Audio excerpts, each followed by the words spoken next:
tuning on in a few minutes late. And also, I have got a new microphone system after the glitch on my last transmission, my live from 2 weeks ago. Um, I am trying an alternate sound option, so we will see how this one goes. Today's topic, I really struggled in trying to figure out the words to talk about. All these themes have been arriving, they've been talked about, they've been in community, they've been up in the zeitgeist, and it was hard to figure out how to best grab these concepts down and bring them into a useful tuning or a useful contemplation. And one of the challenges that's been going around lately is, how do you find the strength and fortitude and resilience to navigate transition and tumultuous times? We do have control of some things. Other things are well beyond our scope of control and even direct influence in that way.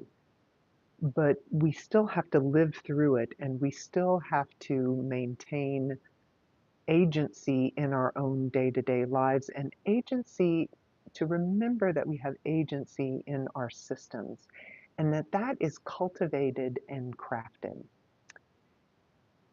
In the land of, you can't make this up, because when I say something is in the zeitgeist, literally, I mean it keeps coming around.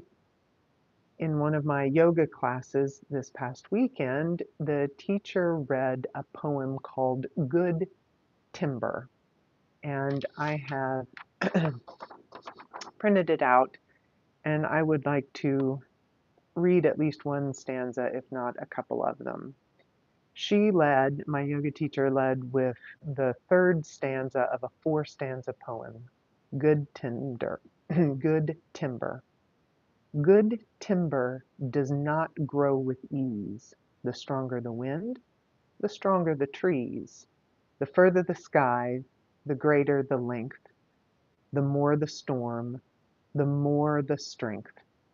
By sun and cold, and rain and snow, in trees and men, good timbers grow. So this is an inspirational poem. Somebody Malik is the last name of the author, of the poet. But in really beautiful and rhyming meter, he describes the truth of stress, which is a little bit of stress is good and promotes strength building and growth, but constant stress is a drain on resources, right? Is a drain on the system.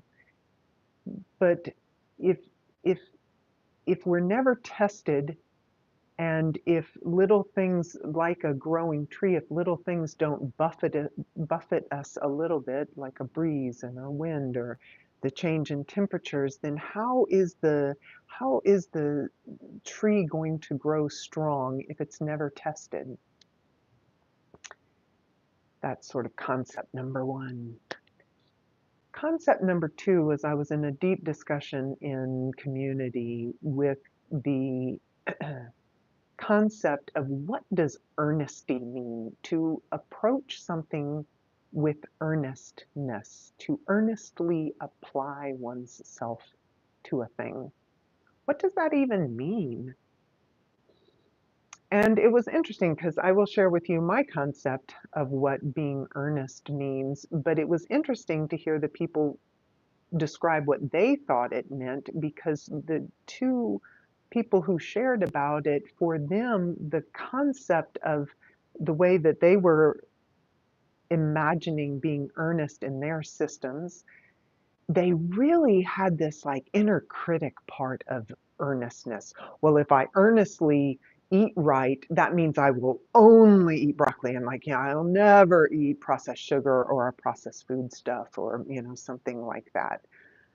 And they had a kind of hard and I might say critical edge to what they considered earnestness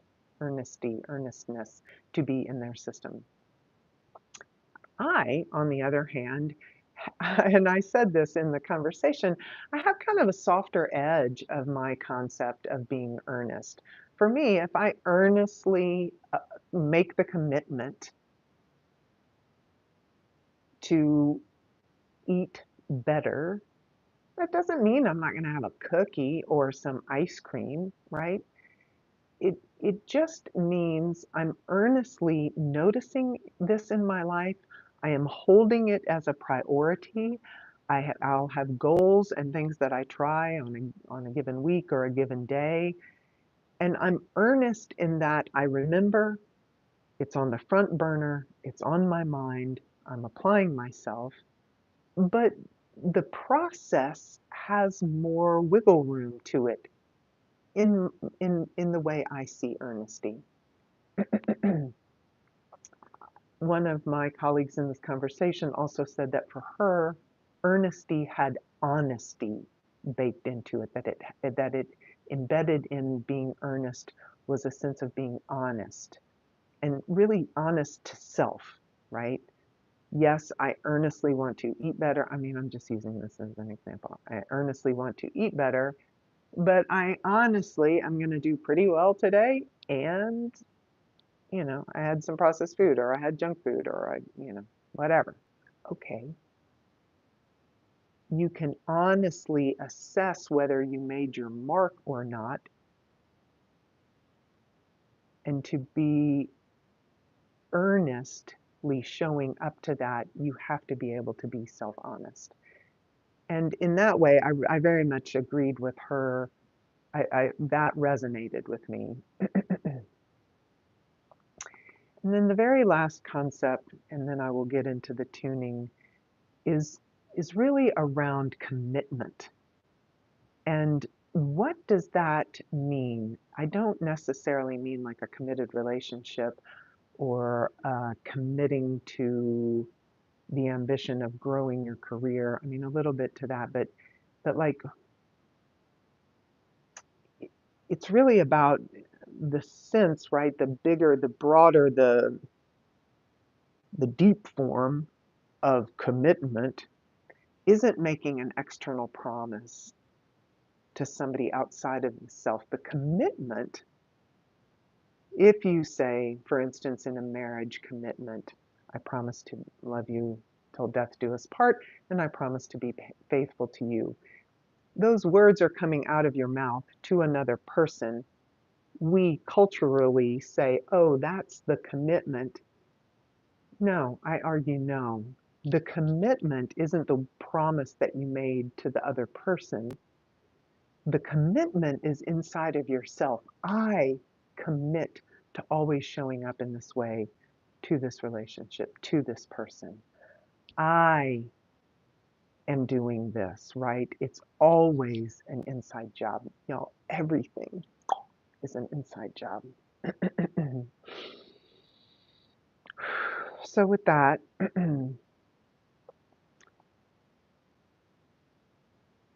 good timber, strength building takes honesty, earnestness, commitment of showing up, and that it is, and the reason why I chose this topic or these themes for today's tuning is because for us to successfully navigate these times, these right now times, and these times just ahead of us, we're going to need strength. We're going to need internal fortitude, right? I want to be so clear because I am transmitting this tuning from America, where there has been a lot of struggle and strife and polarization.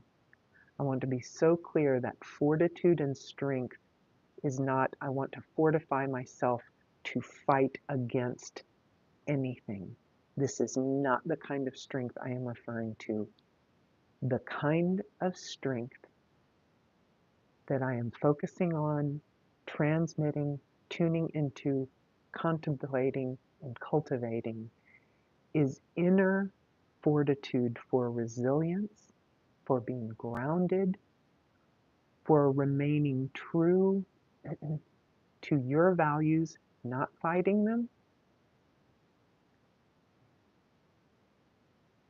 not impressing them onto others, but having the fortitude to stand with ease and to create your life, the strength that it takes and the presence that it takes to choose an intentional next right agent action for you and to move from that space. This is the kind of strength, right? Just like the tree is not growing to smite other trees in the forest. The tree is simply growing in its own system to be as strong and as tall and as true as it can to then become a part of the canopy, right? A part of the forest through its inner process, good, and through its inner vibrancy and vitality. That is how the forest is made. Good. All right, so I'm going to remind us all, let's connect with our breath and let's connect with our body. I started with words this week and not with sound. So here we're dropping into sound. Good.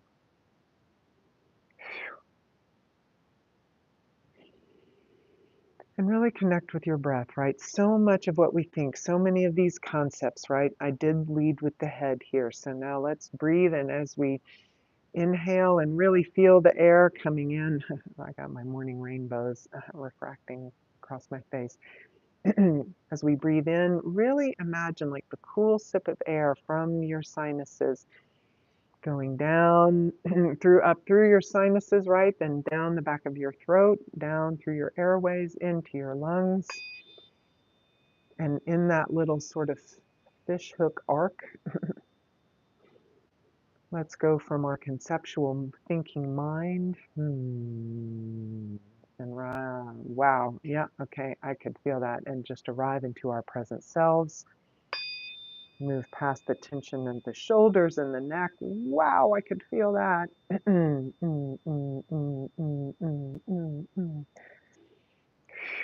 That's right. And just arrive into the now. How do you know what the inside of your tree trunk is doing if you can't even feel your body?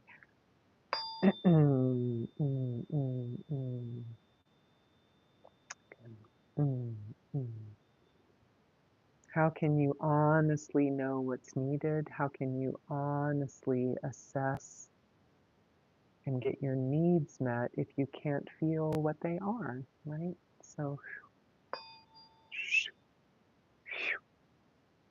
yeah.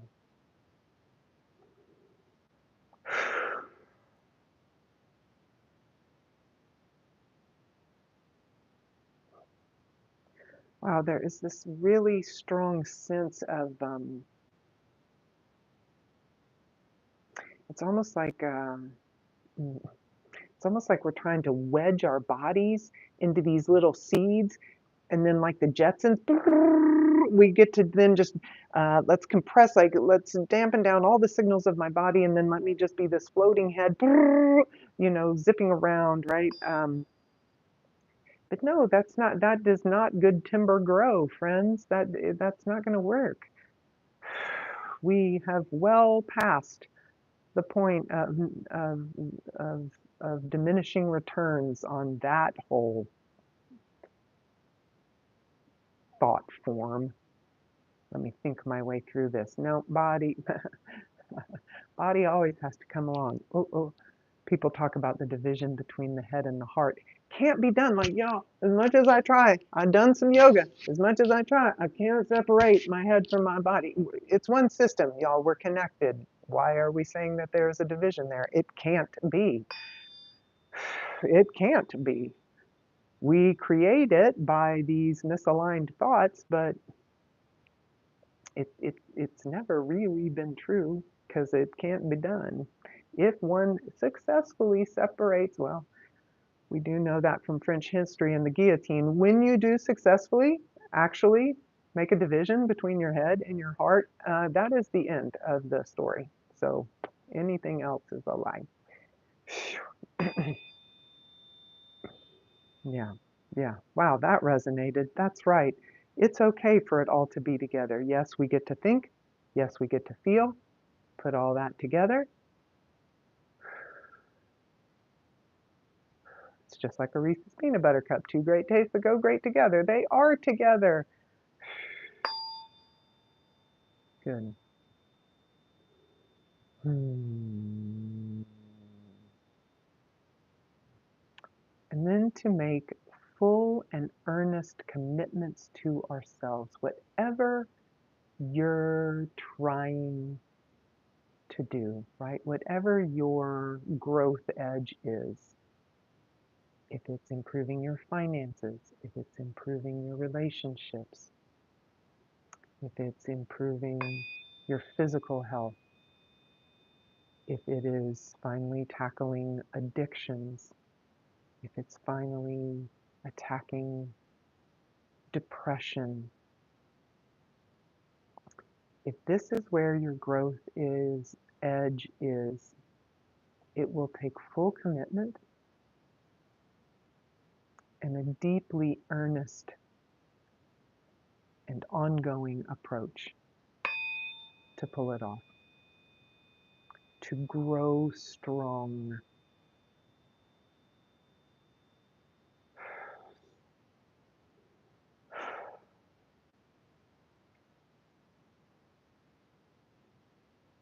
Recently in our culture, there is this unspoken subtitle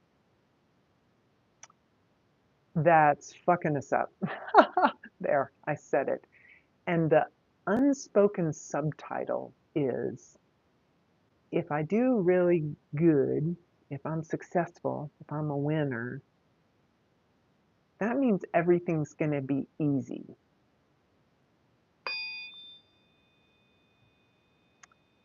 And that's a lie. I just saw yesterday some recent data of the college students who are using AI to write their papers and not actually using their noggins to think about the material, synthesize it, and write their essays, that cognitively they are the students who are using the tool of AI rather than truly flexing their mental muscle are having cognitive deficits, but getting better grades than the students who are actually writing the essays and strengthening and using their mental muscle. They're learning the material more, they're enjoying their college experience more, and the proof is in the pudding. But I would postulate, my hypothesis is that they will then ongoingly have a better time solving life problems, a better time navigating the stressors of life, and I would imagine that they will probably have reduced reported anxiety and depression in their adult lives because they learned how to use their brain rather than relying on this easy crutch. That, again, just like that commitment, right? Is the commitment the wedding vow, or is the commitment the internal process of arriving oneself into being able to deliver the vow? That's the commitment. It's not here. So like the essays are topical. They're outside. So it looks the same, SA1, SA2. SA1 written by AI, easier to read, gets a better grade. But SA2 was the human imperfect process of synthesizing information. And the person who created that got more. There was more result, there was more product. Stronger timber was grown through that process. You can't shortcut that. You can't optimize or biohack that. You simply have to show up and do it again and again and again. That's how good timber grows.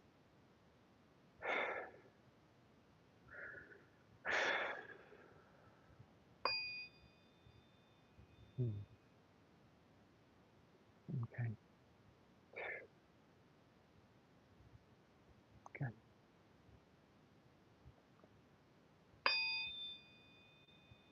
Yeah, okay, it's coming through really loud. It's like screaming. But Rebecca, I'm already tired. Like I get that's how good timber grows, but it takes energy to be buffeted back and forth, and I already feel depleted. You know, I hear you, friends. I hear you. This is such a catch-22. I've said it in other videos, but it reminds me of that paradoxical cliche, you can't get a job without experience, but you can't get experience without a job, right? So it's like, okay, I hear, you know, I have to cultivate earnestness and true commitment, and I have to do hard things to grow strong, but I'm already pooped, right? Yikes. Okay, so let's tune into that situation. Let's tune into that situation. I hear what's needed, but I'm already feeling a quart low. What do I do with that? What do I do with that?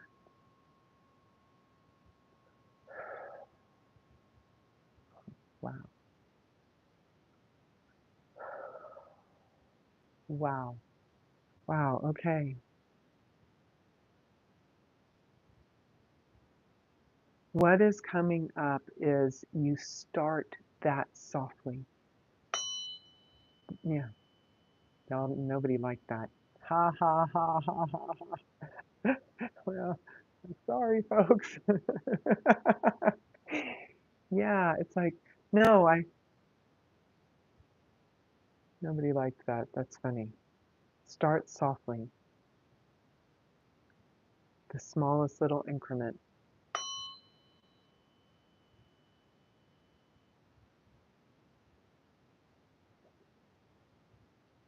Isn't that interesting? Because just that true softness, the just showing up,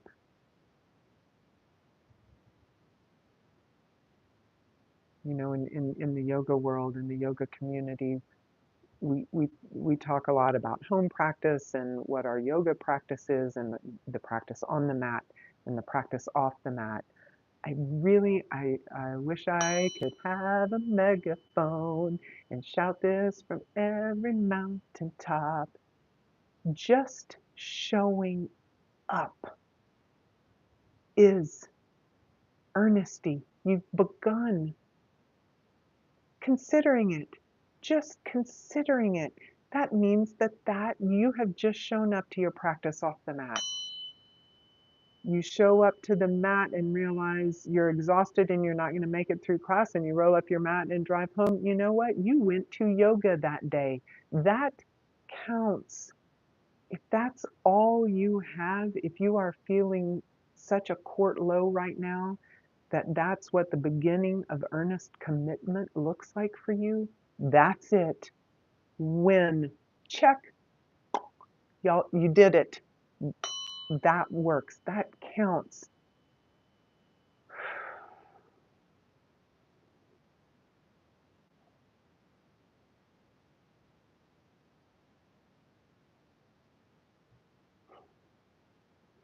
It doesn't have to be these earth-shaking Ozempic style results for something to be true and for something to be working.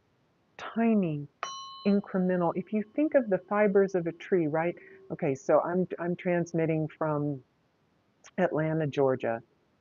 There are many storms here that knock over many, many trees, and you see like the fibers of the timber when it's been ripped in half by high winds, right?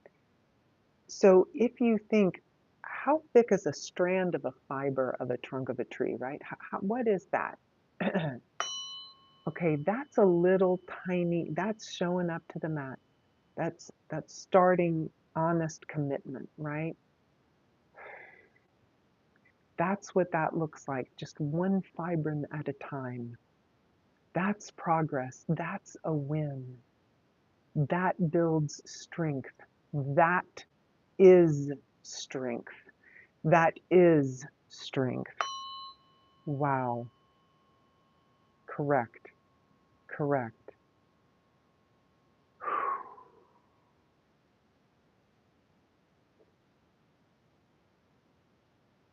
Correct. All right, I'm going to do another few strikes. I am going to wrap up this video. For scheduling today, I had to keep things pretty short. I've already run a few minutes over. But building this fortitude, building this strength, and strengthening our, our ability to make and hold commitments to ourselves is deeply critical right now. How are you going to be true to yourself? How are you going to show up if you don't have a committed and trusted relationship with yourself? It can't be done, right? So this is really like fundamental. This is starting block. This is the prerequisite to being able to navigate the now right now. Because there's a whole lot of out there. And so what we really have to cultivate, nice, and tend to is the in here. And that isn't running away. That is the best way that we can then be agent in the out there, is by starting with these practices. Yes, yes, yes. Oh my God, yes, I feel it. Okay, great. Thanks, thanks.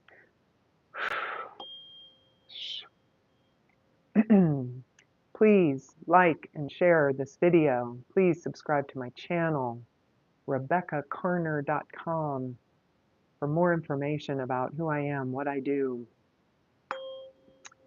and to book a session with me if you're in the greater Atlanta area, or if you're anywhere in the world. We can work together. You can have your personal version of this. It is with deep gratitude and the most deepest well of earnesty and commitment that I share this work with you. Thank you, friends. Sending love. Grow your timber. Good timber, friends. Good timber. Good timber. Bye.